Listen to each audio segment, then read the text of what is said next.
So my presentation is designating testing coordinators. I am the DTC from Mohawk Valley School. I oversee all of achievement testing, alternate testing, AZELLA, and the ALT-ALPA. It gets weird, but it's fun. So designating testing coordinators, the only requirement that the district test coordinator must be as an employee of the district. It can be a bus driver, it could be a janitor, it can be a classroom teacher, a paraprofessional, as long as they're an employee. Yeah, state doesn't really care who it is. The primary point of contact for ADE is the test coordinator. They're going to contact all of the testing platforms, Pearson, Cambium, MSAA, ADE. You can have separate district test coordinators for each test. So Achievement can have their own, AZELLA can have their own, alternate assessments can have their own. For us, we're pretty small. We have like 130 something kids. So it's easier just for myself to do everything, especially with assigning in platforms and getting all of those little nuances taken care of. Give me 1 second. So that's kind of where we're at. For achievement testing, again, it can be anybody, usually somebody with a vested interest in testing. I review all of our data too, so that helps me. At one point, we had up to 50 kids on IEPs, so I see everybody across all of the grades, so that's super helpful because I review that data as well. The alternate test coordinator is typically a special ed director because the tests are usually administered by the special ed teacher or somebody that's very familiar with the student. Same thing with AZELLA. You have to tie into SPED. Some of those kids have IEPs, they have speech, whatever going on. So collaboration with SPED is super helpful. Again, we're really small, so I just do that too. The big thing is having that BTC form submitted to testing during the summer because AZELLA placement tests, there's trainings open during the summer. And sometimes AZELLA and testing don't communicate, so you might have to send it to the testing platform or to the testing inbox and also AZELLA so they kind of can figure out what's going on their end. Test coordinator responsibilities, oversee the scheduling and logistics of testing, making sure you have your counts in, making sure that your shipping address is correct, following proper safety measures, security measures. That's even making sure that your office staff have signed security agreements because if they're going to receive materials, they have to have that signed. If you're testing in the cafeteria, your cafeteria workers have to have that signed. It's crazy, but it's just making sure all those little I's are dotted and T's are crossed. I also double check everything for integrity. I make sure everything's submitted. I make sure I check our A through F file to make sure everything's appropriate in there. And serving as the contact points for the testing platforms and ADE. You can go to the next slide.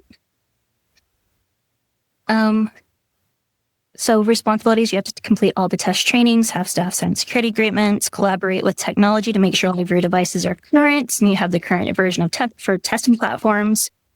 Enroll staff in trainings. I am not a huge fan of some of these. Adobe Learning Management was not easy for me to get everybody in. I had to clear cookies and enroll them myself because they all struggled, but we've got that one figured out.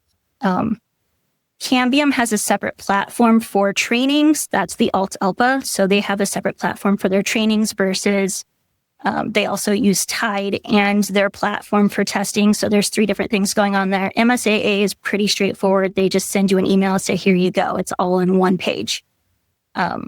Reviewing testing protocols and procedures with staff, making sure they do all the trainings, prepping materials, providing support before, during, and after. That's even going into classrooms and making sure materials are covered so nothing's out of compliance, making testing signs, bathroom logs, covering for breaks, reviewing results for integrity. That's usually with paper tests, just to make sure that they've got everything in and got it all scored. Most schools don't do paper tests, but there are some that do. I want to hop over to the next slide. Extra stuff. I always share links from ADE starting in October, just so my teachers are familiar, especially the newer teachers, with how these all work and what the tests look like, what the specifications are, any resources. I always share that stuff starting in October and just kind of stagger it out. So it's not overwhelming, so they can take little bits at a time and kind of see what direction they're going in. And those are all linked in AZ. So trainings for achievement and AZELLA testing. So achievement tests are located in the Adobe Learning Management System, Adobe LMS or ALMS. The district test coordinators will receive an email from Adobe for this. They'll assume the role of the manager for the system. So you'll go and assign trainings for your staff, for your teachers. The district test coordinator will be provided a link to share with staff. That's the easiest way to do it. Sometimes that doesn't always work, especially if they've already previously had an account. You have to go clear cookies and do all these other fun things, but it's figure-outable. And again, AZELLA placement trainings open during the summer, so the coordinator test administrators can administer tests promptly after school. So it's important to get that DTC form in during the summer and get all those assigned, and probably share that with AZELLA as well, because testing and AZELLA don't always talk and it gets weird. It's fun. Achievement test trainings opened in December. AZELLA reassessment and ALT-ULPA open in January. So just making sure those things are timely. Shipping and count verifications for AZELLA, that's due in December. For achievement testing, that's due in February. And that's just going into Pearson, making sure that you have your shipping information verified and your counts for your different tests. AZELLA is really good about sending a manual to explain how to do that. Achievement, not so much, but the same process. And then that's just kind of what the Adobe Learning Management System platform looks like. That was a screenshot from mine. I was doing my achievement testing training. So, yeah, there's not a whole lot on that. For testing, ORF is now operational. ORF is for third grade only. It will be included in the mower piece. So I don't know how that looks or how that factors in. It's just whenever we did the trainings, they said that it is now operational and it will count towards the mower requirement for third grade. Parent portal is new. That's totally optional. So that's kind of just the little steps to access it, but you are not obligated to use it. ADE does have a English and Spanish guide for this, but you have to individualize the information. So you'll have to go in and get claim codes for each student if you're going to do this. And that portal is open June 11th. There's a section in the training that covers all of that. I think it's a really neat option. But again, they're kind of getting the same information in paper form too. And then performance level dashboards. So there are kind of new things in Pearson for data. I'm a data nerd. So now we can see performance level. We can filter out by, which kids are proficient on ELA, which kids are minimally proficient. It gives us those ranges. We can filter out by demographics or whatever we need to do, which I think is really cool because that's a simpler version of A through F, what you would do with A through F file. And it's visual, which is really cool. Next slide. Historical student data. So you can actually go in, and DTCs are going to be the only ones with access to this unless they assign teachers, or you'll assign the teacher as a teacher report viewer or a historical report viewer, grants you access to every kid. But to hone that in so they only see their group, if you assign a group for testing, you can do the teacher report viewer. They can only see their children. I personally like it because, again, I do SPED, so I track my kids throughout their academic careers, and that's just easy for me to see that. But it will give you previous information and current information on where that kid is testing and if they're growing or not, or where they're at. So trainings for MSAA and ALT-ULPA. So the MSAA platform is self-contained. Your trainings, your testing, everything is in that msaassessment.org. ALT-ULPA gets fun because they like to complicate things. So ALT-ULPA does have a separate platform for training. Whoever the test coordinator is for that will receive an email with a link and a code to get into that. And that is it's part of Cambium. but it's a separate page from where you would test in Tide. It gets fun. Well, the next slide. So that's what the MSAA platform looks like. Again, you'll have your dashboard, test summary, students, sample items, test administration, training, organizations, users. Everything is self-contained in MSAA. So if you hit your link, get into that, all of your testing, everything is going to be accomplished just in that one page. The ALT-ELPA is fun. And this one it's only my third year doing it, so I'm still kind of figuring this stuff out, but I kind of got the hang of it. They're probably going to change it soon because that's just what we do once we get used to things. The ALT-ELPA assessment requires the test coordinator to have access to ALT-ELPA 21 training site, the Cambium platform, and Tide. The operational tests and reports are found in Cambium platform, and the teacher directions, student test tickets, test status, and appeals are located in Tide. So you'll get a link usually in like November, December-ish that will give you access to the training for that. And they'll send you the link, the code. You go into the ALPA 21 site. It'll give you some options. You'll see that later. There's kind of like part of the list. Oh, no, it's on there. Module 1, test administrator training for the first time, second time, like if you're redoing it, and then there's alternate stuff as well. These are not available in Adobe LMS, so you have to download your certificates. Whoever your test coordinator is will not see all of your trainings in Adobe. So if you are doing trainings for ALT-ELPA, you have to download your certificates or else nobody's going to know you did it. Just what it is. And that's kind of what the ALPA 21 page looks like. Again, it's a totally separate site from the actual test platform. And you'll get a link and a code to get into that. That's the Cambium platform. So that's where you're going to do your testing. It's pretty straightforward when you get into it. You're just going to go start a new session, pick your grade, plug your kid in. You have to get their test tickets from Tide, which is a separate platform itself, which I think is the next slide. So that's Tide. And Tide, you can go in as a teacher or as the DTC.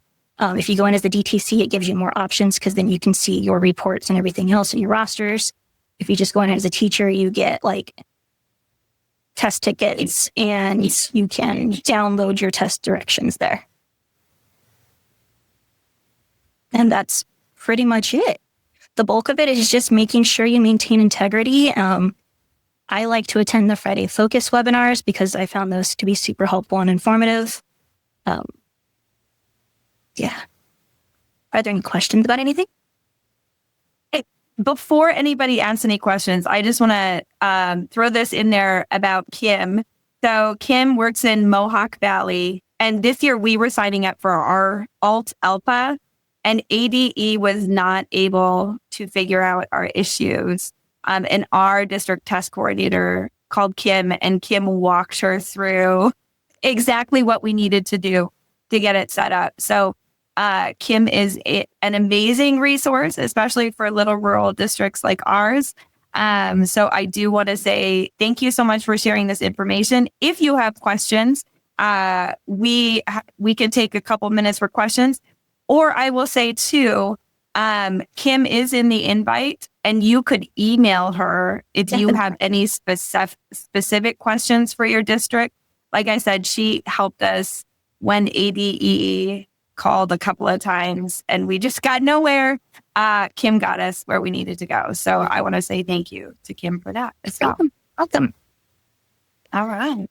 All right, friends. Again, my email's in the invite. If you have anything specific or you need help with anything, feel free to reach out. And I'll also put it as a link in our follow-up email along with your presentation. So Sweet. Thank you very much. Thank you. And I have to go now because I have kids. So thank you guys. Thank you very much. Bye. Next, we are on time, so I'm excited about that. Is Sergeant Lunt on the phone call, or is he on a phone call, or is he? Yes, I'm on the phone. I couldn't get logged in through Google Meet that blocked it on our computer. No, that's wonderful. I'm going to give it an introduction and also explain why I invited you here so that everybody can hear. But I got a phone call from Sergeant Lunt just last week about the changes that have been made to where people could go through the training, not get the CDL, but still get the bus driver training to be legally allowed to drive those 15 passenger yellow vehicles. And he called last week and said that there is a hearing on March 25th at 10 o'clock, which is actually the time for our collaborative leadership series. And I wanted to see how many people this would affect, but there's a hearing that might repeal all the changes that were made so that if any of you have those drivers that have gone through the bus driver certification and are able to drive those 15 passenger yellow buses, they might lose their ability to drive those vehicles. So I'm just wondering, first, does that affect anyone on this call? Does that include the vans? So the not like, are you talking up to the 9 passengers? No, 15 passenger vans.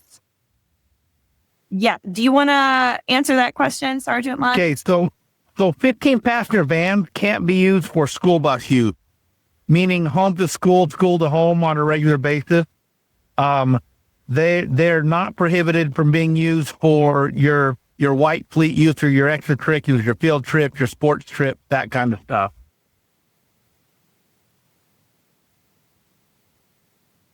Does that answer the question you were asking? Yeah. So the white standard, 12 to 15 passenger van should not be used to transport children in the morning and in the afternoon.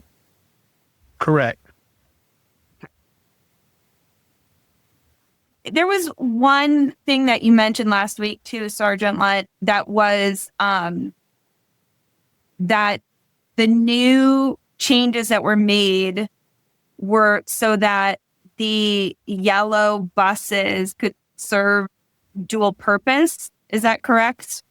Yeah. So we're basically wanting to encourage schools to use the Type A, those cutaways, those short buses, as opposed to the 15 passenger just standard vans, because the passenger protection is so much better in those. And so for the yellow and black school buses, those Type A's that are 15 passenger or less, we're allowing schools to use them for both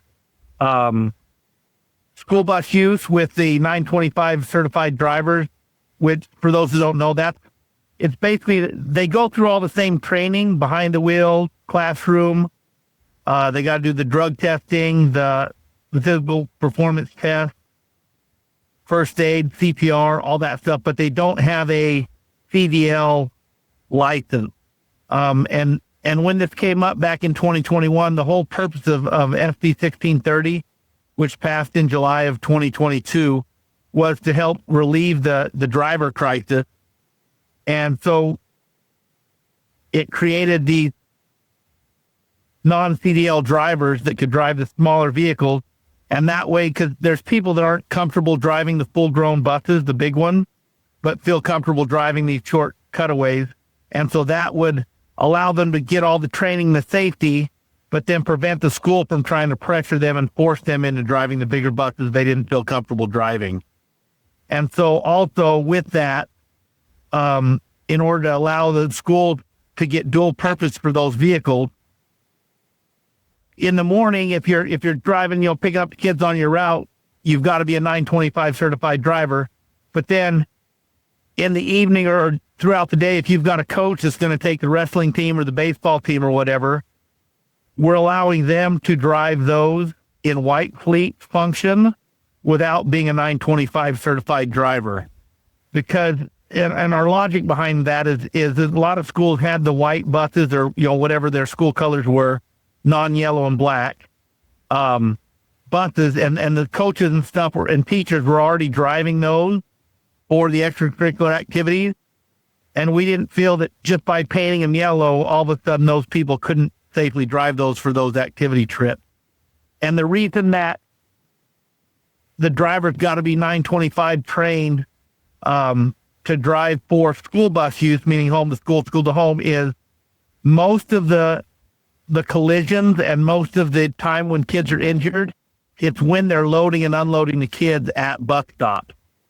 And for athletic trips, they're not stopping at bus stops. They're loading in a parking lot at a school, driving to another parking lot either for a field trip or another school for a sporting event. And so it takes out that hazard of the thing. And so in order to encourage the use of those 15-passenger buses, we're allowing dual purpose for the same vehicle. And I just want to clarify, because that was something I learned from you. And then I'm going to have Deborah unmute. I see that she has her hand up. But before, we were only allowed to drive white fleet vehicles for activities, unless you were a certified bus driver. But now, under the new guidance, even though I haven't had the bus driver training, I should have some training from the district of some sort. But if I haven't done the full bus driver training, I could still drive a yellow 15-passenger bus for an activity, not in a regular. Correct.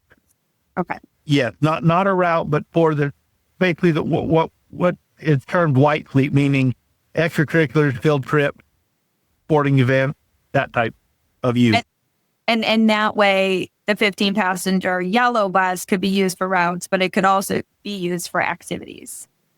Correct. Okay. Deborah, did you have a question? Yes, I have Ariana Lopez here with me, who's my transportation director. She had a question. Good morning. Good morning, Sergeant Lund. My question Good morning. is, yesterday, as a matter of fact, I was told that this new bill or law was going to change. So I just want to clarify. I read the bill and everything, and I know that it was to help with the shortage of the drivers. And now, is that true? Are we going to have a change in the future? So what's happening is we've had a few hearings already, but in the last Tuesday of March, I think, like she said, the 25th or 26th, I can't remember the date. We're going in front of the governor's review council, regulatory review council, because we had a charter school that is basically fighting the substantive policy statement that came out in 2022. Because what happened was, to kind of give you the history, the law passed in July of 2022. It went into effect October 1st of 2022. And the law says that it creates this new classification of 925 vehicle, and DPS is supposed to develop rules through advisement of the Student Transportation Advisory Council. But since that time, the council has not been appointed. We're still waiting for the appointments to be made by the governor. And so while waiting for it, we didn't expect it to last over 2 years. We put out the substantive policy statement that gave the basic bare bones guideline for how this should be implemented. And then there's been no finalized rules because we can't do it without the council to advise us. And they're not currently in existence because all their terms expired during COVID. And so what this hearing is doing is the school is saying they want to be able to just have carte blanche, use non-certified drivers driving non-inspected vans to school bus use, home to school, school to home. And so that's what the change is. And if the council rule in our favor, the substantive policy statement will be in effect and nothing will change. If the council rules against the substantive policy statement, they do away with it. We're not exactly sure because we've got to get input then from the lawyers as to how it goes. But there's two ways it could go. Either they're going to say, hey, these schools can use non-certified drivers, non-bus, and they can use them however they want for as long as they want till rules are in place.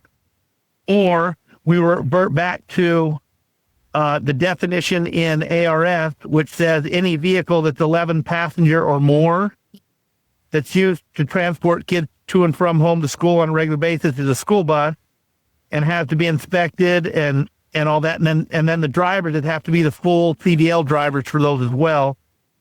And we don't know at this point, it's up in the air, and that's kind of what the hearing will decide and then hopefully clarify. But our hope is that the Santa policy statement will stay in effect because there's a lot of schools that are utilizing this to their benefit, and they're saving a lot of money driving these smaller vehicles on routes where you don't need a full bus. A lot of them, they're driving and picking up one or two families that may be outlying, as opposed to having to drive a full-blown school bus to get them. Absolutely. So that's where we're sitting, My concern is that sending out these vehicles, these white fleets, to get converted into school buses, it's also costing money to the districts. So my concern is now I'm sending one out to get converted, and with the sole purpose of having a driver, a 925 driver on that route. But if that's going to change, I feel in my district, it will be a waste of money because I'm going to end up having to hire or train a CDL driver. And I'm gonna concur with that. Just in our district, we have a 15 passenger yellow bus, and we were looking at getting another one because we have people who are willing to get the training, but they don't want to drive the big bus. But we would lose the option of using that as an activity bus. So then we would still need the white fleet activity bus, which would be a problem.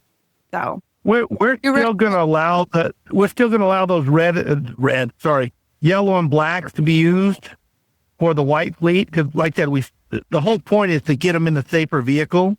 Okay. And so that, even with the change, that we wouldn't change our stance on that. Okay. That's good. Good. That is good. And then if you can follow up with me, Sergeant Lunt, I will provide any information that you have about the hearing that is on March 25th of next month, so that they can join the hearing virtually and share their opinions or how it might affect their school with the group if you send that information to me. Okay. Yeah, I'll have actually Kimberly Thomas is the one that has that, and she's the one that initially contacted you. Did she not send the link to you already? I will look and I will let you know. Okay. Yeah. If not, just send me it and I'll have her send the link because I don't have the link. Okay. Currently, it's on her side of the house here at DPS, and so but we can definitely, anybody that wants the link, we can get that to them. Okay, that sounds great. Thank you, Sergeant Lunt. I appreciate you joining us today. Hey, no problem. Thank you. Okay. And then next, I'm gonna invite Kat Hoth and Ann Landers. They are going to share about a free financial literacy opportunity for your districts that you can bring to your districts. And I am presenting. I have that ready for you. So hold on, give me one moment. Sounds good. Good morning. And it'll just be me, Annie Landers. I had a family emergency this morning, but we work very closely together. So hopefully I can answer any questions you have. And if not, I'll connect you directly to Kat and team. So before I jump in, and you don't have to come off mute or anything, but is there some existing familiarity with junior achievement? Have any of you worked with JA in the past by chance? Okay. Oh, I see, Jennifer. Awesome. We're working with many of your peers across the state now, which is exciting. So I'll give you the highest level of JA and we can talk about it more offline. But junior achievement's been around for almost 70 years in Arizona. We exist to give kids the skills to manage their money, to be successful in their future careers, and to be able to think entrepreneurially. We believe those kind of concepts all combined are really what enable us to be successful in work and life down the line. So we currently serve about 200,000 students across the state of Arizona.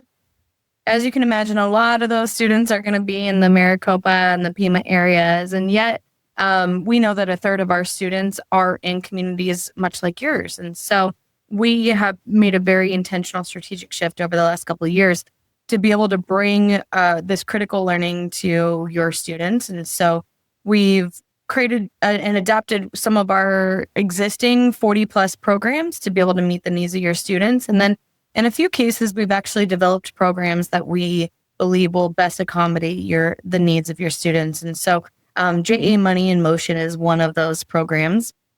It's run by two individuals on our team, Kat Hoth and Abby Franco. And so if you ever work with them, you'll get to see them.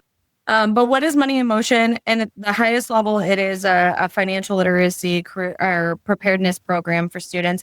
And it does integrate some career exploration and readiness into it. So we have it banded in a couple different ways. We participate with students grades 3 through 5, middle school and high school level. So at a glimpse, here's kind of what the 3rd through 8th grade looks like. I'll show you some pictures here in a minute, but it has some preparatory curriculum and myriad ways that curriculum can be delivered based on what your needs are. And Kat and Abby can connect and say, this is what it looks like in this is what your school is able to bring on. And so they can help suggest the best curriculum. In addition to the curriculum, there's also a variety of supplemental supports that we have that can be done in tandem after the fact throughout the year. There's a variety of things that they can suggest for you all. Then it's a simulation where we actually come to your school, your facility, your community center. It's very, very flexible. It's a variety of ways. And a lot of instances actually will come to one school within a district, and then the district will coordinate getting students from all the other surrounding schools there through a series of a couple days. We also have the ability to pick up and move to a different school the next day and move to a different school the next day. But in that simulation, we give students their own life scenario with their salary. This is the 3rd through 8th grade example, with their salary, a job description, what that education might be. And then based on their salary, they get a unique set of stickers. So they're actually applying in an experiential way what they've been learning in the classroom. And in those varying amounts of stickers, they go around booth to booth, and you'll see some pictures here in a second, making important decisions about how much money or how they might invest that salary that they've earned. We also have some, as it gets older, as you can imagine, it gets a little bit more complex for the learners. And so we have some a la carte options that they would choose in the middle school years. And then we also have some fun unplanned expenses to keep it lively and real life for them, right? So that's the 3rd through 8th grade. And then at the high school, it gets much more complex. So to take everything I just talked about in the 3rd through 8th grade, of course, all the preparatory curriculum, all of the experiential components, and we add factors in there. If they have a family, then we may or may not layer in a spousal monthly income based on that scenario. We give them a credit score. We deepen their understanding of savings and investments. We require some research components of it during the simulation where they don't just, pick a sticker based on a sheet. And then we also have some fun math components to it. So for example, it's not just that they're calculating on a worksheet, although yes, they are doing math. But there's a fun Plinko board where they get the unknown planned part they have to do math, or we have a wheel they have to spin for some of their personal circumstances. And the kids, I say kids, but at this point, the teens eat that up and it makes math more fun for them. So this is just a glimpse of a worksheet that they might get in the 9th through 12th grade level. And then I think if you go to the next slide, Kristen, you can see an example of some of the slides that volunteers are reviewing with the older students when they're at their booth. So it doesn't look quite this complex for the early learners because they might not be ready for that type of learning. But what is true in all of these instances is that we do bring in volunteers from the community. Sometimes it's volunteers from the school. It's a mixture depending on your specific instance where they are manning each of these booths and they are walking students through that exploration and the students are rotating. So I think the next slide will give you just a quick couple pictures of what that looks like. So depending on your school size, we might break the students up into all 3rd graders come through at a single time, or all through their 5th, depending on population size. We might bring in 2 groups of 6th graders, depending on how large it is or how many schools are participating with. Just giving you examples, but at each booth, they spend roughly 5 to 6 minutes and they are having discussions with volunteers about what food decisions they might make or how they might make decisions around utilities. And so they are then looking at their personal scenario everything they've learned and the conversations, the probing questions that the volunteers are offering them. Of course, we give the volunteers, that information. And then the students make their important decisions and they rotate throughout the simulation. It's lively and fun and there's music, but you would be shocked to see how engaged the students are in this. They love this experience. Next slide. This gives you another glimpse of what it looks like with the littles. We have run it many times with K through 2. I will say that that's not our target student demographic, meaning if it's something that is really, really preferred in the school, we will continue to do so. But we really want to aim to reach the students who are in those older age group. And oh, by the way, I should note, this program does align to financial literacy requirements and state standards that our schools are being held to, and oftentimes finding it difficult to build that into their curriculum or their learning experience. And so that's also part of the reason we target those older age groups. I think the next slide. This just gives you a glimpse of some of the schools that we've gone to so far this year. And this is by no means exhaustive. Actually, this is just what I was able to pull off the top of my head, and Kat and Abby could indicate a few other ones that we're serving this year. And so what we find is very quickly, for example, we started at one school in Nogales last year, and now we're actually taking, not only did we spend 3 days in Nogales last semester, but we're actually going back for 3 more days in Nogales in the spring semester because, word of mouth, the best way is to talk to your peers in your communities. And that's how we find that we're able to expand that reach to other schools. Similarly with Kingman, we went to one school in Kingman, and then I think this shows 3, but I think we'll actually be at 5 in the near future. And so it quickly expands. The really important thing to tell you all is this is free of cost to you.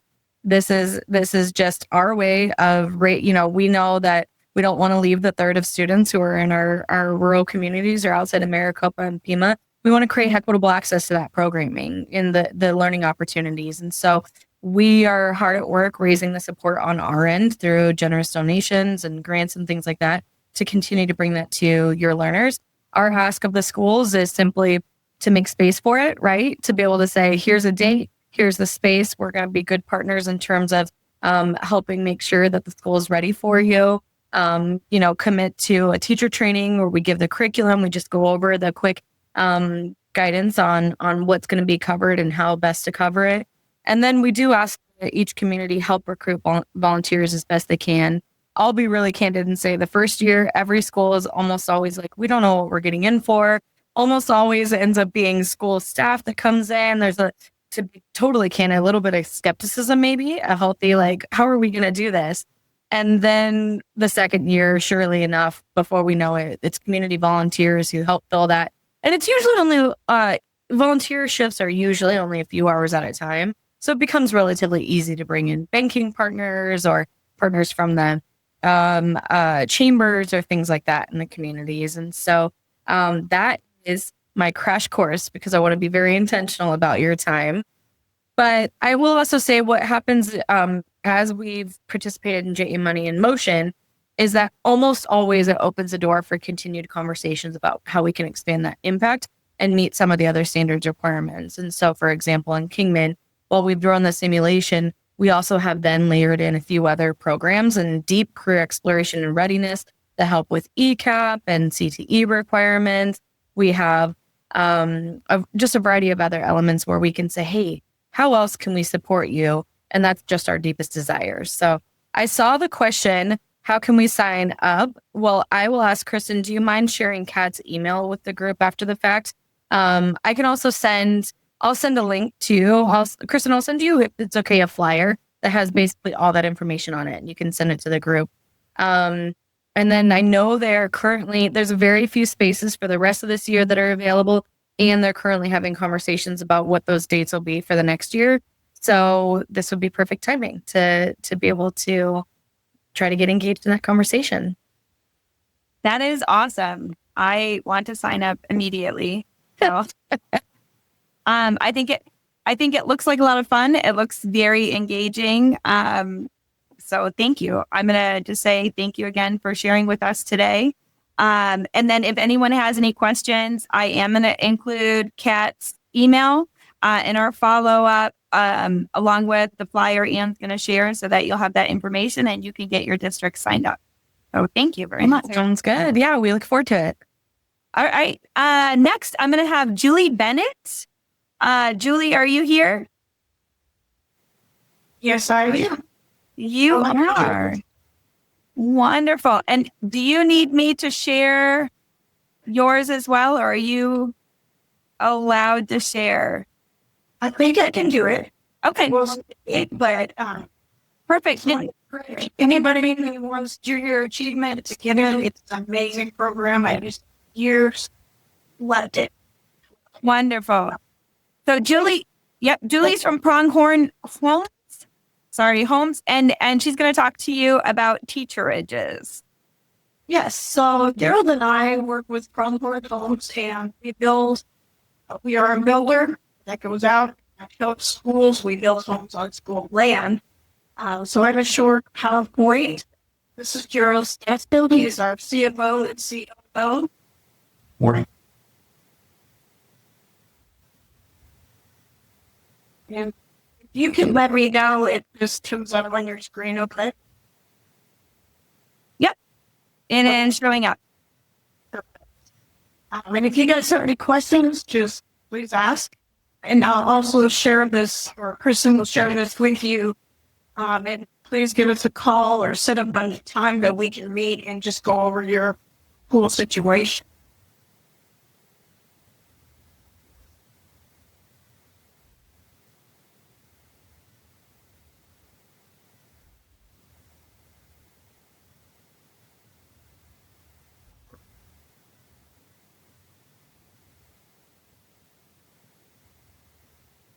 Hold on, I tried to figure out how to.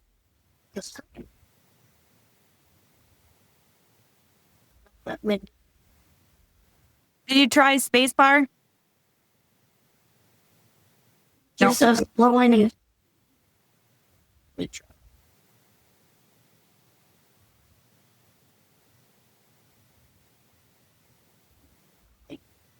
Okay, Kristen, you might have to come in and do it. Sorry. Stop presenting.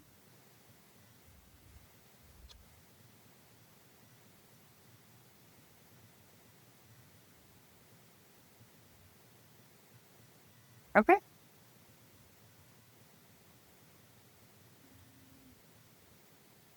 Where to go?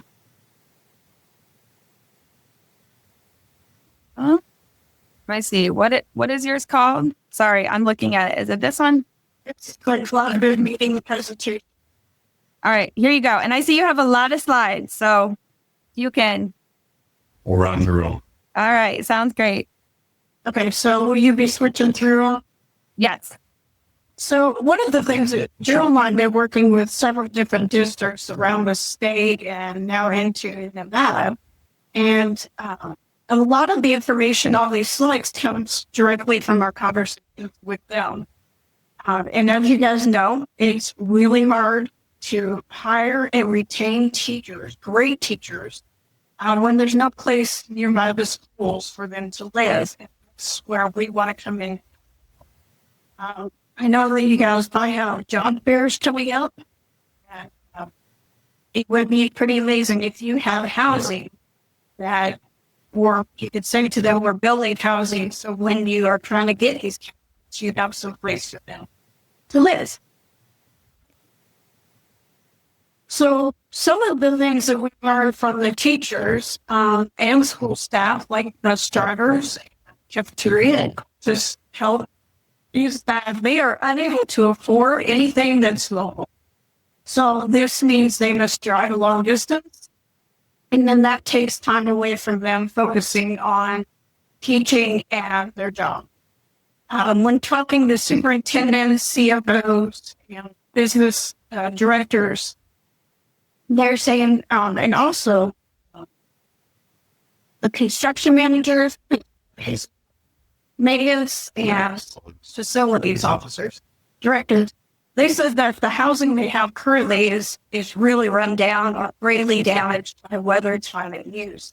So they're trying to figure out how they can get that older housing that brings down replaced by something that's going to last for years and years. Excuse me. One of the things we experience with them is that a lot of them have tried the mobile homes, fifth wheels, storage containers, just a variety of different things, and all of those last just a few years. Our homes are homes; they are built on site, and they're going to last like your own home. They live solid, and they're stick-built. So another thing is they're unable to hire really great candidates who have the leverage and affordable housing, and then they're looking at funding and all the dynamics that go. So we believe the solution is to build with us because we are a full-service, vertically integrated company. We have crews that do everything from getting the land ready, getting all your underground work, all of your vertical building, all of your electrical, sewer, all the way to a finished home. So we are a one-stop construction shop. We got crews for every level. Anything like that. So, as I've worked in education for many years, and now I'm on the other side of this, I can say that when we're unable to increase teachers' salary that's commensurate the local housing rates, when we're unable to give them a raise that matches what the local rental rates are, then one thing you can do is build homes and rent them to your teachers. That's a great opportunity for both.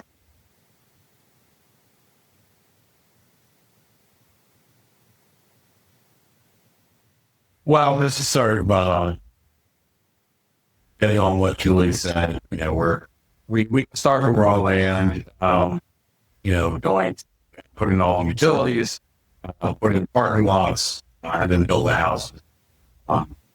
That's really, and I think the most important thing here is build house and build from raw land to houses.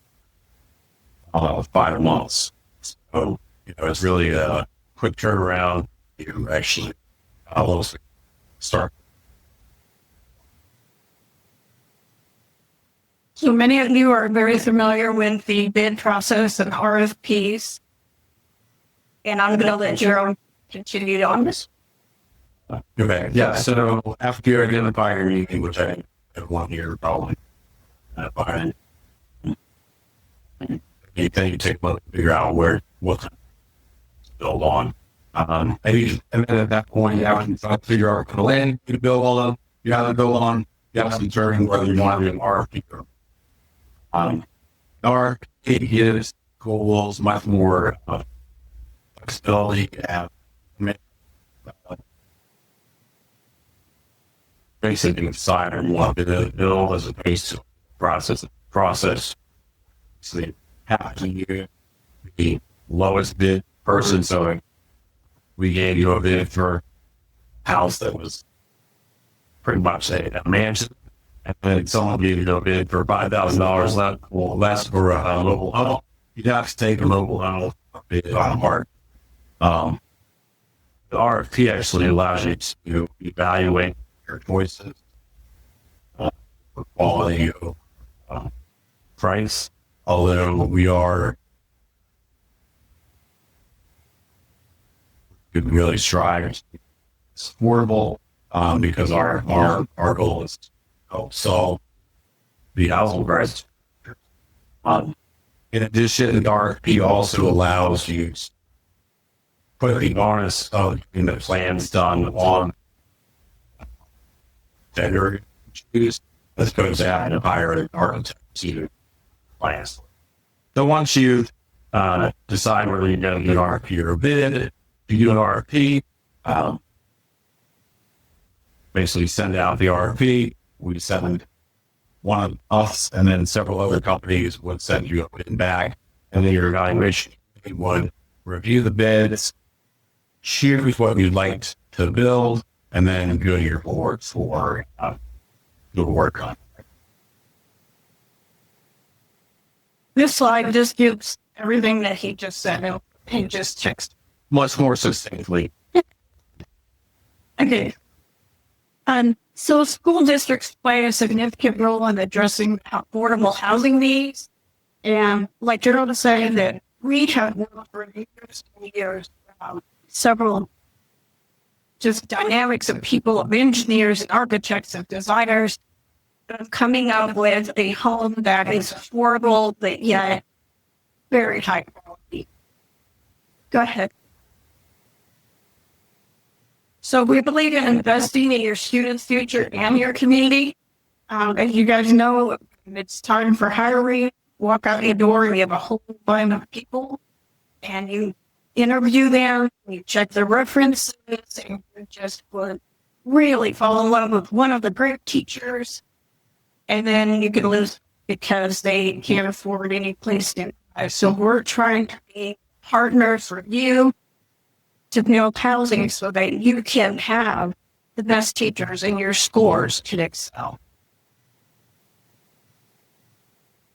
On this slide, when you guys open this, if you would please take the time. The blue chino letters at the top is a link to a 3-minute video. So if you just, when you go out there and you get control, you can watch that video. I really encourage you to watch it. It's 3 minutes, but it's the teacher's perspective. It's really great. Yeah, so what we built at Chino Valley School District back in 2023. So we're going to go the right hand side, the dirt, you see the ladder. That's when we start. And then within 5 months, we laid out the entire project, and there were 10 units available.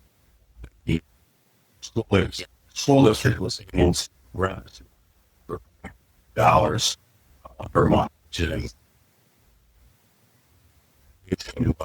this area. John Stoll, who was the superintendent for Chino Valley, works with us and is often in our meetings. And people always ask, how did you get the funding? He used the remaining ESSER funds for a third of the project. And then they went to their local bank and got a loan. And with that loan, the teachers pay rent every month directly to the district, and they make the mortgage payment on the loan. And it's nice because with Title 15 out now, you guys can, any money, like they charge fee that anything left over after the payment is made, you guys can use for maintenance and just building up so you can get more. Okay. This is what they chose. It's called the Tuscan style, and it's a 1-bedroom studio home. But I want you to see the list. We in each one of our homes have a full kitchen with all the appliances, a full bath, a tub, shower, and vanity. Every unit has a in-unit washer dryer. We use upgraded windows, and they all have spray foam insulation. So it's very quiet, very compact. The color efficiencies for sound ratings are excellent. We have a lot of designer features. LED flooring, mini splits with a wiggle control for your heat. These are the housing options, and I just added an allows someone to 1-bedroom, 1 bath at 500 square foot. You do any size home, any variety that you would like. We're talking to a district right now, doing a variety of 10 homes in about 4 different sizes.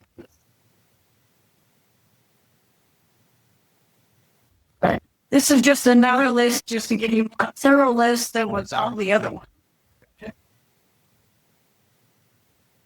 Here's a picture of one of our units here at Prescott Valley. We encourage anybody who's interested to come to Prescott Valley, tour what we have. We have about 45 being built right now, and over 100 going up. This is a picture of one of our units right now.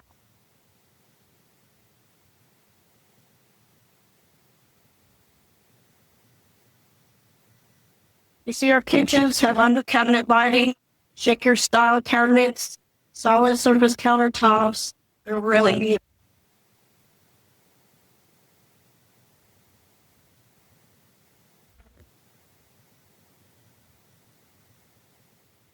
this time, I just want you to know that we are a company that's really dedicated to helping with the housing crisis. Teachers are near and dear to my heart, so that's where my focus is. But I love the opportunity to talk with you and set the meeting, and even can cut to your district and look at what you have and give you some options. Then go ahead, Celeste. This is my contact information. My cell number and all is there. And if you would please go ahead and email me or call me, that'd be great.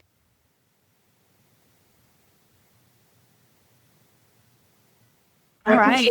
Fine. Thank you.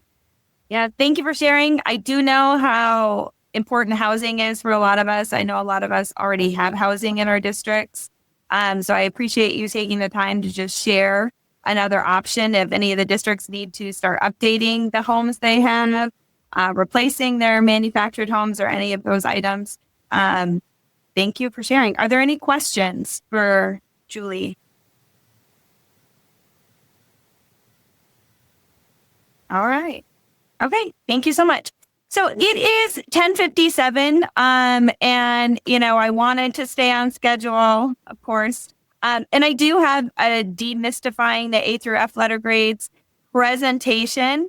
And I am willing to share it with anyone who's interested, or we can just push it to another time. Is there anyone who really wants to see it today, even though it might make more sense later? All right. I will take that as we can all wait until a future date. Push it to later. I like it, Wanda. Thank you for speaking out.